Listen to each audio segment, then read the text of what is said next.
అందరికి నమస్తే. కాళేశ్వరం కేసు ఏసీబీకి, అదేంది మొన్ననే కదా సిబిఐకి ఇచ్చిందంటారా? నిజంగానే సిబిఐకి ఇచ్చిర్రు. సిబిఐకి లేఖ రాసింది గవర్నమెంట్. సిబిఐ ఆల్రెడీ ప్రాథమిక విచారణ స్టార్ట్ చేసింది. కానీ ఇప్పుడు ఏసీబీకి ఇస్తుందంట గవర్నమెంట్. ఎందుకు అనంటే ఢిల్లీసే ఆయే, ఢిల్లీసే దగడ్ దగడ్ కర్రే. ఏంది ఇది? సిబిఐకి ఇస్తే ఏమని అర్థం చేసుకోవాలి? తప్పుడు సమాచారం పోతుందని రాహుల్ గాంధీ నుంచి చివాట్లు పడ్డాయో ఏమైందో తెలియదు, కానీ కేసులు మాత్రం ఏసీబీకి మారుస్తున్నారంటే ఇక సిబిఐని టచ్ చేయదు. సిబిఐ తీసుకుంటే సిబిఐకి సహకరించారో తెలియదు. కానీ ఇప్పుడు కొత్తగా ట్విస్ట్ ఏంటంటే ఏసీబీ రంగంలో దింపుతుందంట. గవర్నమెంట్ ఆల్రెడీ విజిలెన్స్ డిపార్ట్మెంట్, అన్ని గవర్నమెంట్ డిపార్ట్మెంట్లే, ఏసీబీ కూడా రాష్ట్ర ప్రభుత్వం కింద నడిచేదే. విజిలెన్స్ డిపార్ట్మెంటు ఏసీబీకి లేఖ రాసిందంట. ఏసీబీ చీఫ్ సెక్రటరీకి లేఖ రాసిందంట. ప్రభుత్వం అనుమతిస్తే ఏసీబీ విచారణ స్టార్ట్ చేస్తుందంట. మొన్నటిదాకా 2 పిట్టలు కొట్టిండు ఒకటే దెబ్బకు, ఒక దెబ్బకి అన్నీ చచ్చిపోయినాయి అవతల. ఈడ సిబిఐకి ఇవ్వడంతోన ఇక మొత్తం తేలిపోతుంది, పటాపంచలు అయిపోతాయి. సిబిఐకి ఇవ్వడంతో ఇక 2 ప్రతిపక్ష పార్టీలు మొత్తం ఇరుక్కపోయినాయి. ఇక మళ్ళీ రేవంత్ అనే విజేత ఇట్లాంటివి ఊసినరు. తీరా చూస్తే ఢిల్లీకి వెళ్ళి ఒక్క ఫోన్ వస్తే కేసు మొత్తం ఏసీబీకి పోతుంది. ఇప్పుడు ACB anti corruption bureau complete state government కిందనే ఉంటుంది. అది స్టేట్ గవర్నమెంట్ కింద ఉంటే ఏమవుతుంది మరి?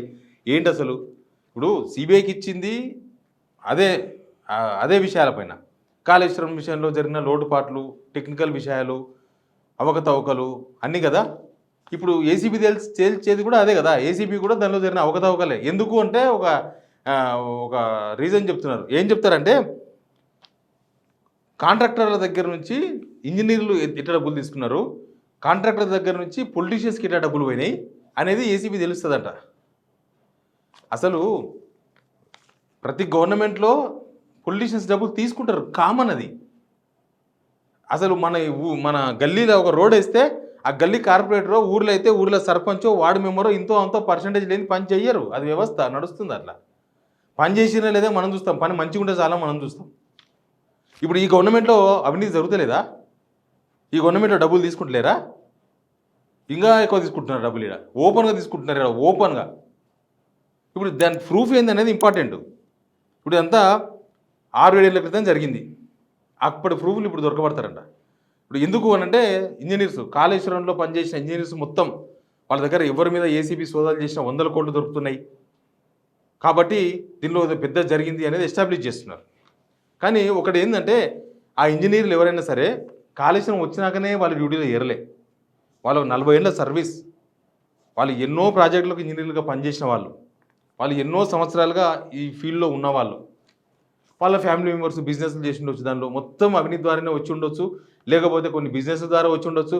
ఈఎన్సీ మురళీధరరావు గారిని ఏసీబీ చేసినప్పుడు మీడియాతో మాట్లాడిన మా కొడుకు పెద్ద బిజినెస్ చేస్తాడు, ఆయన కూడా సంపాదిస్తాడు చాలా డబ్బులు, దాని ద్వారా ఉన్నది మీరు చూసుకోండి, నా దగ్గర అన్నీ ఉన్నాయని చెప్పిండు ఆయన.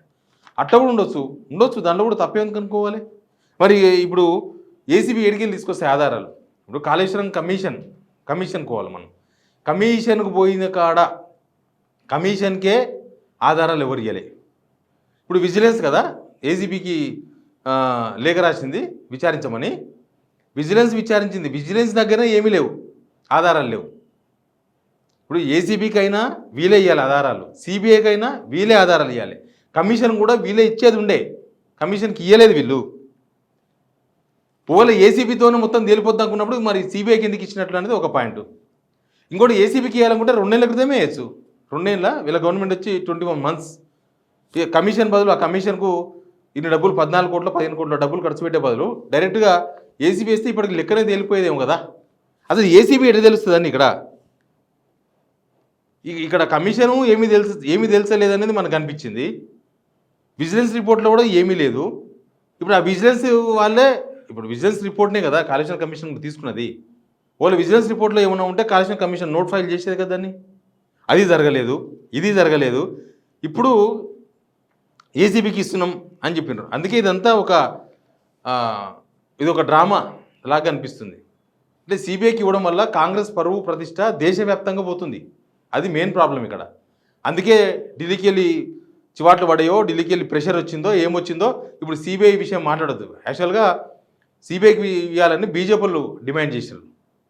కానీ దీనిలో ఏమీ లేదు, సిబిఐ అనవసరంగా మూలకు పడుతుందన్న అనుమానం వచ్చిందో లేకపోతే ఢిల్లీలో ప్రెషర్ పడ్డదో. ఎందుకంటే సిబిఐకి ఇవ్వడం అనేది వేరే వేరే రాష్ట్రాల్లో కూడా రకరకాల కేసులు ఆయా రాష్ట్రాలు సిబిఐకి కేసు రిఫర్ చేయబోతున్నాయి. కాంగ్రెస్కు సంబంధించినవో లేకపోతే ప్రతిపక్షాల మీదనో రకరకాలు పోతాయి సిబిఐకి.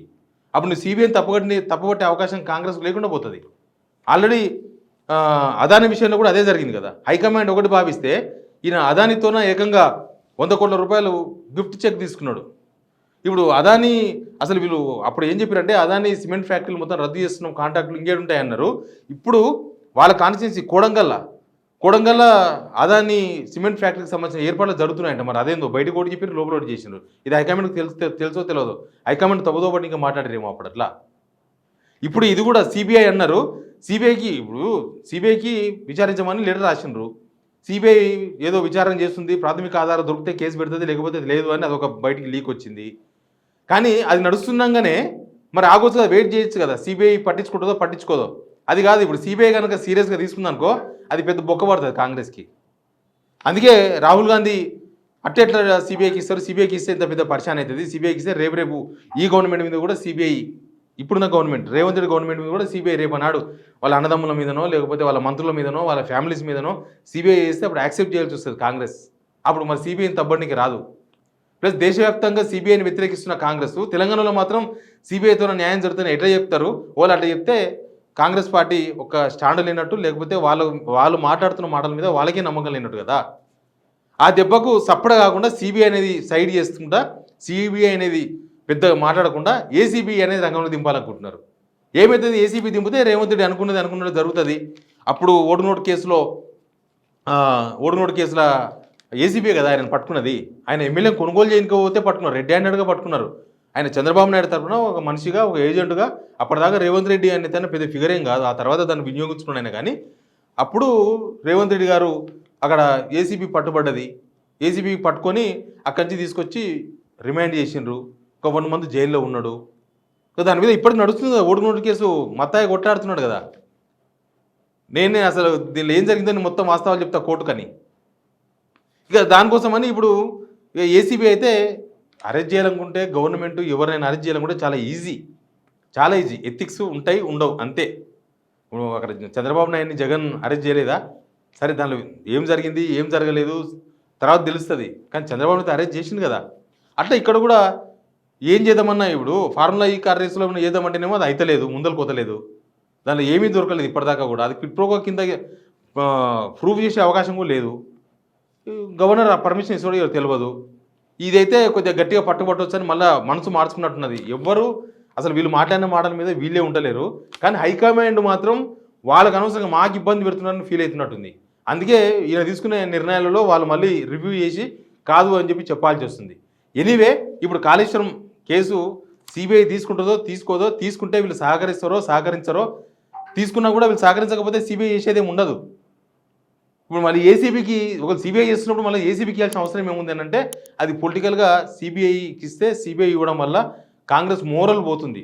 దానికోసమని హైకమాండ్ చివాట్లతోన లాస్ట్కి అట్లా కాదు అని చెప్పి అది చెప్పకుండా సప్పుడు కాకుండా ఏసీబీకి ట్రాన్స్ఫర్ చేయడానికి చూస్తున్నారు కేసుని. ఇప్పుడు ఇంకా తర్వాత ఏం జరుగుతుందో తెలియదు. బట్ ఈ విషయంలో ఆ రోజే సిబిఐకి ఇచ్చిన రోజే అందరూ రాహుల్ గాంధీని క్వశ్చన్ చేసినారు. రాహుల్ గాంధీ మీ స్టాండ్ ఏంది అసలు సిబిఐ మీద, ఈడీ మీద? మీ మీద కేసులు పెడితేనేమో అవి బీజేపీ నడుపుతుంది అంటారు, ఇప్పుడేమో సిబిఐ మంచిగా పనిచేస్తుందని మీ ఇక్కడ స్టేట్ గవర్నమెంట్ నమ్ముతుంది, వాళ్ళు మాట్లాడుతున్నారు సిబిఐ వీళ్ళకి తీస్తుంది అన్నీ దీనిలో జరిగిన అవకతవకలన్నీ. మరి ఏంది అని అసలు ఎవరికన్నా ఆధారాలు ఉంటాయా? డబ్బులు ఇచ్చింది ఇప్పుడు కాంట్రాక్టర్లు ఎన్నెళ్ళకి ఇచ్చిన ఆధారాలు, లేకపోతే పొలిటీషియన్స్కి ఇచ్చిన ఆధారాలు ఉంటాయా? అసలు ఇవి చేసిన కాంట్రాక్ట్లు ఎవరెవరు? ఎల్ఎన్టీ అండ్ మెగా కంపెనీ వీళ్ళ దగ్గరనే ఉంది. ఇప్పుడు మెగా కృష్ణారెడ్డి పార్ట్నర్షిప్, వీళ్ళు ఫారెన్లో వెంచర్లు చేస్తున్నారు. వీళ్ళు మెగా కృష్ణారెడ్డితో కలిసి ఫారెన్లో ప్రాజెక్ట్స్ చేస్తున్నారు, Revanth Reddy family and mega వాళ్ళు. మెగాకే నారాయణపేట కొడంగల్ ప్రాజెక్ట్ ఇస్తుంది. అదే మెగాకు ఇక్కడ రకరకాల ప్రాజెక్టులు ఇచ్చే ప్రయత్నం చేస్తున్నారు, 4th సిటీ అని. మరి అదే మెగా మీ దగ్గర ఉన్నాడు. ఇప్పుడు ప్రూఫ్స్ ఆయన ఆన్లైన్ కొట్టిన డబ్బులు ఏమన్నా ఇప్పుడు మీరు తీసుకుంటున్నారు కదా, పర్సెంటేజీలు రకరకాలు తీసుకుంటున్నారు అది గవర్నమెంట్లో. ఏమైనా పర్సెంటేజీలు అవన్నీ కూడా ఆన్లైన్లో వస్తున్నాయా? ఏమైనా బ్యాంకులో పంపిస్తారా వీళ్ళు? ఏడ దొరకబడతారు ఆధారాలు? అది ఎక్కడ దొరుకుతాయి ఆధారాలు? ఇప్పుడు ఇచ్చేవాడు ఎంత సేఫ్గా ఉంటాడో తీసుకునేవాడు కూడా అంతే సేఫ్గా ఉంటాడు. ఇప్పుడు తీసుకునే వాళ్ళు మీరు ఎంత సేఫ్గా తీసుకుంటున్నారు, మీరు ఏమైనా ఓపెన్గా తీసుకుంటున్నారా డబ్బులు? కొన్ని పొక్కుతున్నాయి, చాలా వరకు బయటికి వస్తూనే లేవు. ఏ పొలిటీషియన్ కూడా అదే తెలుస్తుంది, అదే అయ్యేది. ఎవరు చేసినా అదే చేస్తారు కదా. ఇదంతా ఎన్నికల కోసం జరుగుతున్న డ్రామానా? అసలు దీనిలో ఏమైనా ఉంటే ఇప్పటిదాకా ఇక్కడ దాకుండేదా? సిబిఐ ఇన్ని రోజులు ఎందుకు టైం తీసుకున్నది? కమిషన్ రిపోర్ట్లో ఎందుకు అవినీతి గురించి ప్రస్తావన లేదు? లేకపోతే విజిలెన్స్, ఈ స్టేట్ గవర్నమెంటే చేసింది విజిలెన్స్, దానిలో ఎందుకు రిపోర్ట్ లేదు? రాహుల్ గాంధీ చెప్తే తప్ప సిబిఐని అట్లా అమాంతంగా పక్కన పెట్టి మళ్ళీ ఏసీబీని రంగంలోకి దింపాలని డిసైడ్ అయినరు. ఇది రేవంత్ రెడ్డికి ఏం ఆలోచన వస్తుంది? ఏ పూటకి ఏం మాట్లాడుతున్నారు? పూటకు నిర్ణయాలు మార్చుకుంటుంది ఆ ప్రభుత్వం. ఏం జరుగుతుందో చూద్దాం. Please subscribe signal TV.